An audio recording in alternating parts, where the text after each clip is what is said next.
Okay. Yeah. Call meeting to order. Oh, Mike, shame on me. No emails and nobody here to speak, so moving right along. Tom, you want to go over the suggested policy changes?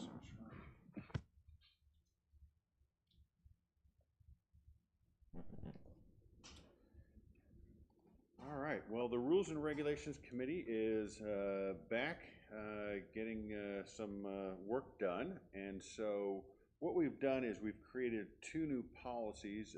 First is Policy 2.09 and Policy 2.10.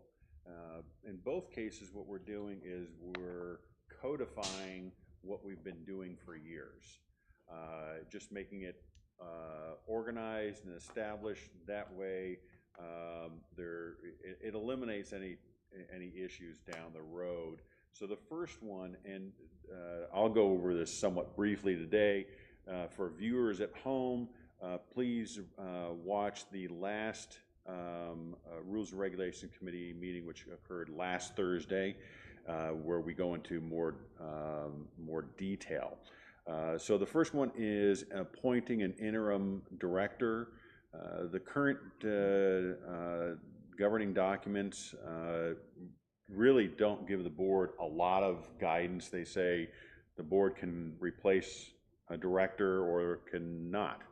I mean, they say it more eloquently than that, but there's not much more information than that. And so this goes through and articulates what the procedure that the board has followed for the last few interim director positions. And it's very logical, and since we just filled a position just a few months ago, and this worked, then this kind of, we've tested this, and we've tested this recently, and it works. We have made a few small adjustments to this based upon that learning from the most recent one, but I think this as a whole just makes it a lot clearer, and by eliminating any ambiguity, it eliminates the, well, why did you do it this way, or accusations of being biased or unfair. Any questions?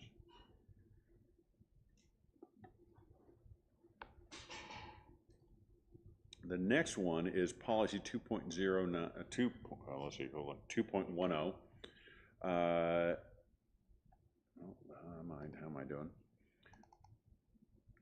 And this policy covers, so right after the annual meeting, but before the terms begin, the board meets to elect a chair and vice chair.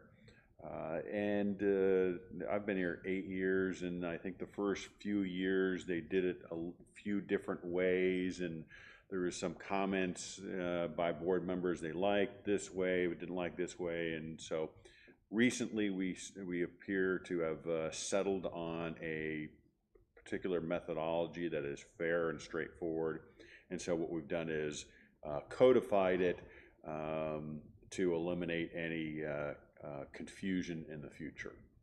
And so it's a step-by-step, and we use this exact,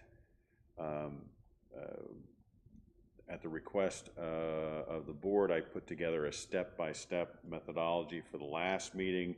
We use that step-by-step methodology, and so I, in many cases, just copy that information straight into the new policy with some adjustments based on what we learned from the most recent naming of the board chair.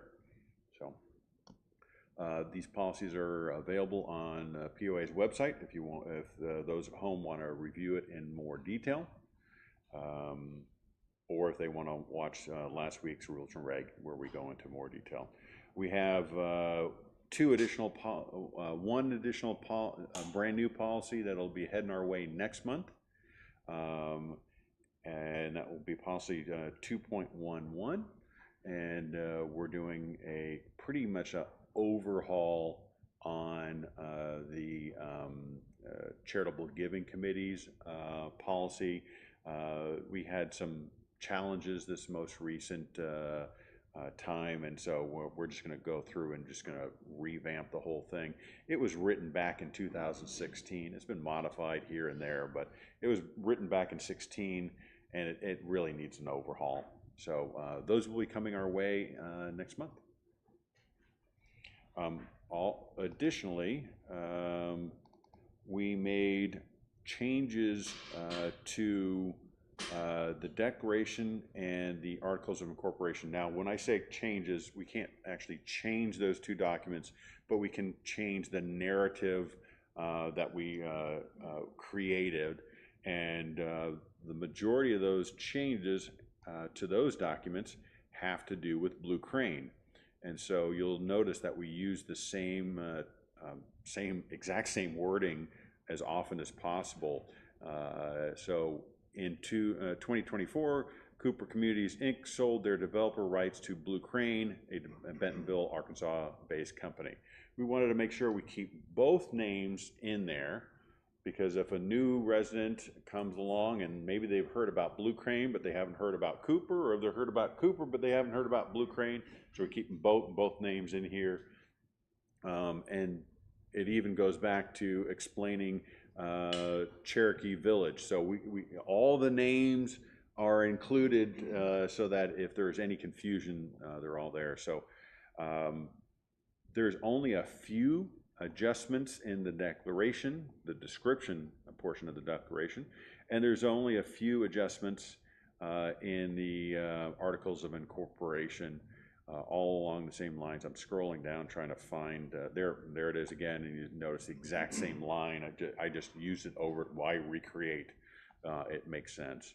And same thing for the articles of incorporation. Then we went through the bylaws and the policies, and we used the same sentence again, but also we had multiple references to my position, the COO position, and we modified that to the Chief Executive Officer. So none of the changes that we're making are what we would term substantive. We're not changing the policy, we're just updating some of the terminology. So for those lucky board members that were here several years ago when we made a change to about a dozen or so policies, maybe even more than that, 20, the board had to go one at a time, and it took a long time. In this case, Doug has said that he's all right with us approving all the changes all at one time, because it's the same thing. Even though it impacts multiple policies, it's the same change throughout, and we're not actually going into the individual policies and making substantive changes. Any questions on that? It's safe to say that most of the changes we made were to the notes section, not the actual document, right? For the declaration and the articles is to the notes. Right, correct. We don't have notes on the bylaws and the policies, because the board can actually change those. Right, just want to make clarification. Yeah, absolutely. And you'll notice, so one thing confusing is most of the time when you're using Microsoft Word and you make changes, the changes are in redlining. Well, we put the descriptions in red on our website, so I was like, okay, well, this is going to get confusing. So that's why we have them yellow highlighted. Those are the changes, not the stuff in red, because we didn't want to, for what's online, we wanted a clear delineation between what is the actual document and what is commentary or description, so we put it in red. In retrospect, maybe we should have used a different color, but it's already on the website. So when I was going through and making the changes, initially I was like, well, this is not going to work because I got red all over the place now. So, all right, that was it on that.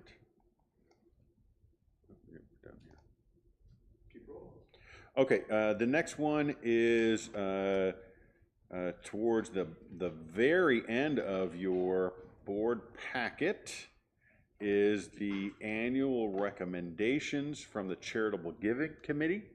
So they met They went through and they prioritized all of the charities that were submitted grant applications, and here are their recommendations. The budgeted amount is $25,000, and they came to $25,000. So we are asking the board to approve this, and I think JB has already indicated she will recuse herself from this vote. She's on the board of the community TV. These are the recommendations. Once approved by the board, then we will issue those checks. Questions? Tom, do the organizations, when they apply, do they specify what they're wanting the money for? Like the Correct. Boys and Girls Club, is there something special they're The gonna Boys use and that? Girls Club is a basketball hoop? No, a bike workshop. Bike workshop. So we try to do, it's that conflict of, so I had a long conversation with one of the directors of one of the charities, and they're like, people like to give money for large capital things that you can put your finger on, and sometimes they just need boring stuff like we need operational funds for supplies and salaries. And so in some cases, these are for specific tasks or items that they want to purchase. In other cases, that is not the case.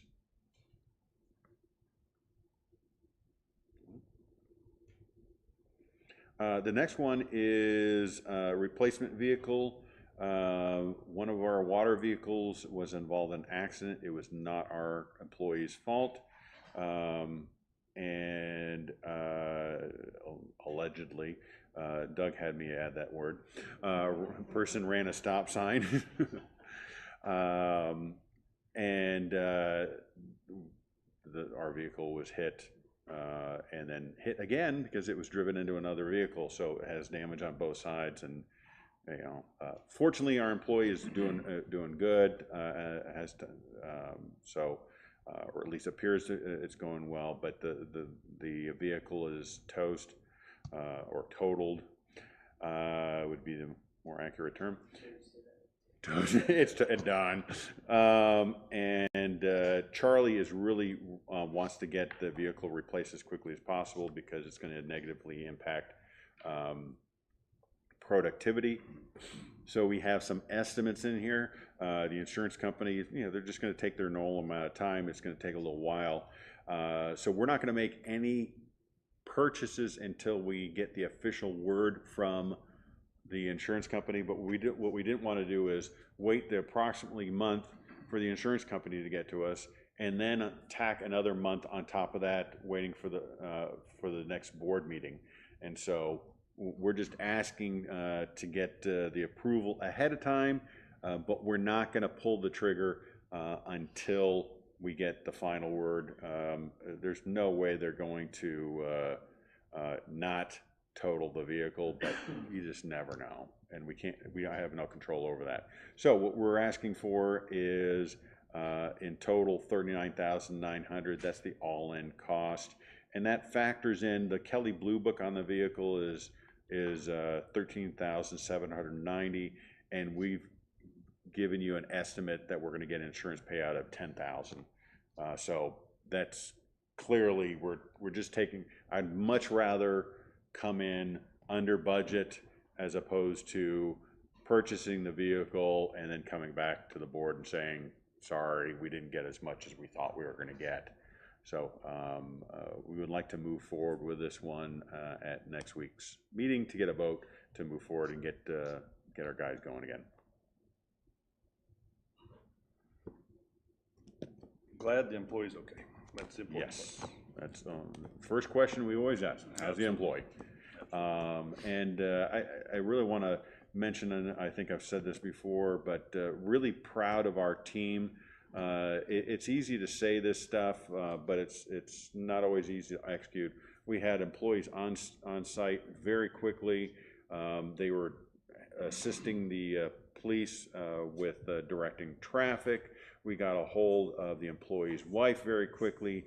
Charlie, our water department director, followed the ambulance to the hospital with the employee.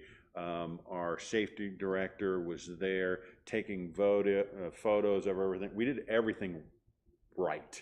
And I was really complimentary of our staff for doing everything right and handling a challenging situation. Kudos to the team. That brings us to the end of the agenda. Does anybody have anything else before we go into the lengthy announcements? Nope. All right, all these meetings, unless otherwise noted, will be live stream and in the boardroom. Our next board regular session is Thursday, the 22nd at 6 p.m. Recreation JAC meeting Monday, September 9th at 4.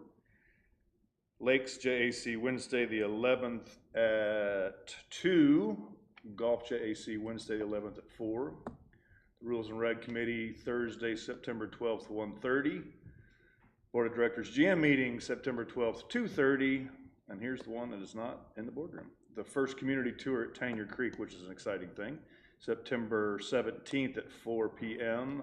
at Tanier Creek, which is 10 Nature Trail. And real quick, we had put out that we were going to have that tour, the first tour, actually next week, but not enough concrete has been poured yet. I don't want to give anybody the impression that we're behind. We're not. It's just we have to make sure that we have a safe environment to walk to and to tour, and we don't have that right now.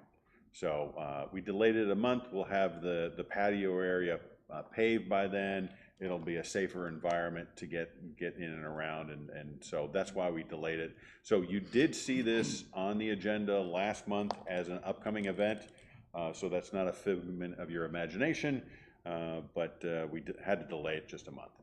And that's why we have Heath, to help you safety calls. Absolutely.